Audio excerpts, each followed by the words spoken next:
Première rencontre officielle Ça va? Bienvenue. entre l'ancien Premier ministre et son successeur. C'est devenu une sorte de tradition. Les membres du gouvernement viennent en pèlerinage dans la ville d'Édouard Philippe. Alors, en ce vendredi de janvier, quand Jean Castex prend la parole... Bien, monsieur le maire, monsieur le Premier ministre, très cher Édouard... Impossible pour lui de ne pas rendre hommage à celui qui l'a nommé au déconfinement en mai dernier.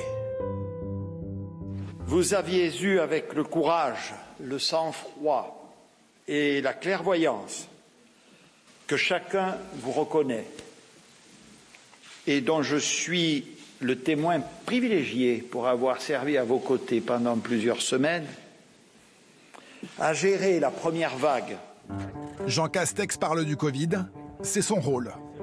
Édouard Philippe, lui, ne commente que l'actualité du jour, le doublement de l'investissement de l'État pour les ports du Havre, Rouen, Paris, qui fusionnent. C'est évidemment une excellente nouvelle, pas simplement pour le Havre, d'abord pour le Havre, et je m'en réjouis à ce titre, bien entendu, mais c'est aussi une bonne nouvelle pour Rouen, pour Paris, pour l'Axe Seine et pour la France.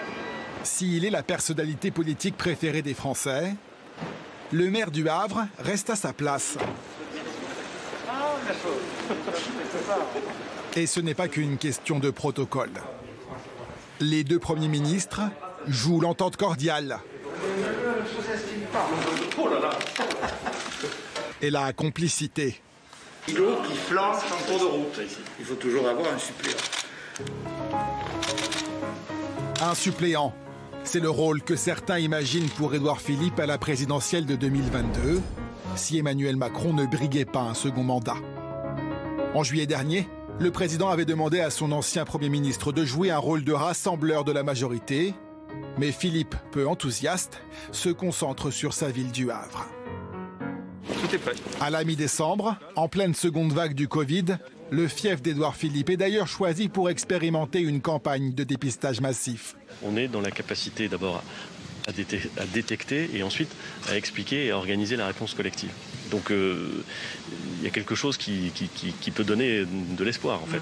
Le maire s'affiche aux côtés de son ancien ministre de la Santé, toujours en poste, venu promouvoir l'opération.